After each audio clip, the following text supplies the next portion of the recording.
এটা কি ছিল? দ্বিতীয়টা কি বললাম? দ্বন্দ্ব সহিষ্ণুতা। তারপরে হচ্ছে পরমত সহিষ্ণুতা। কলিযুগ হচ্ছে বিভিন্ন লোকের বিভিন্ন রকম মত, আর সবাই ভাবছে যে আমার মতটাই সর্বশ্রেষ্ঠ। স্বামী স্ত্রীতে ঝগড়া, পিতা পুত্রে ঝগড়া, পরিবারে পরিবারে ঝগড়া, দেশে দেশে ঝগড়া, রাজ্যে রাজ্যে ঝগড়া। কেন? বিভিন্ন মত। আবার কি বলে, আধ্যাত্মিক জীবনেও নানা মুনির নানা মত।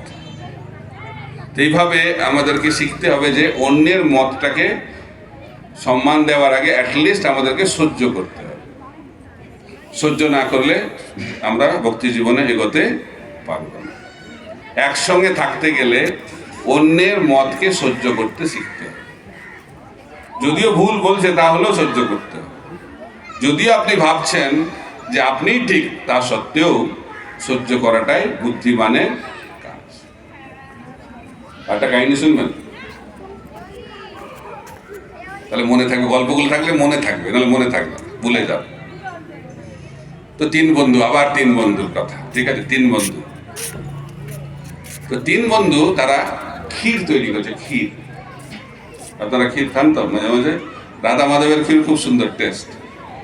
তো ক্ষীর বানিয়েছে, আর ক্ষীর বানিয়ে সন্ধ্যেবেলায়, রাত্রিবেলায় ক্ষীর বানিয়েছে। কে কতটা খাবে তাই নিয়ে ঝগড়া, খুব ঝগড়া চলছে, তুমুল ঝগড়া। তারা ভাবলো যে এখন মনে খাওয়ার শুভ মুহূর্ত না, এত ঝগড়া হচ্ছে। তারা সিদ্ধান্ত এসেছে যে আজকে আমরা খাবো না, আমরা কালকে সকালে খাবো। আর কে খাবে? যে সব থেকে ভালো স্বপ্ন দেখবে তাকে দেয়া হবে কি মত। এই মত হয়েছে, ঠিক আছে? তো সকালবেলায় তিন বন্ধু আবার এসে মিলিত হয়েছে। প্রথম বন্ধু বলছে আমাকে ক্ষীরটা দিতে হবে। কেন?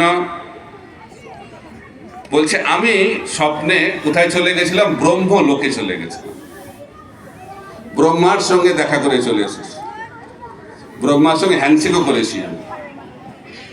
তো ব্রহ্মলোক সর্বশ্রেষ্ঠ লোক, ব্রহ্মা সর্বশ্রেষ্ঠ জীব, তাই ওনার সঙ্গে আমি দেখাশোনা করে এসেছি, তাহলে আমাকে ক্ষীরটা দেওয়া উচিত, আমার স্বপ্নটা শ্রেষ্ঠ। দ্বিতীয় বন্ধু বলছে দাঁড়া দাদা, আমার স্বপ্নটা শোনো। তুমি তো গেছো ব্রহ্মলোক, আমি গেছি মহেশ লোক, ব্রহ্মার থেকে শ্রেষ্ঠ মহেশ। তুমি তো ব্রহ্মার সঙ্গে হ্যান্ডশেক করেছো, আমি তো মহাদেবের সঙ্গে আলিঙ্গন করে এসেছি। তাই ক্ষীরটা কে খাবে? আমি। তো তৃতীয় বন্ধু বলছে দাঁড়াও দাঁড়াও, আমারটা শোনো আগে। তৃতীয় বন্ধু বলছে যে আমি যখন ঘুমালাম স্বপ্নে এসে গেল রাম ভক্ত হনুমান।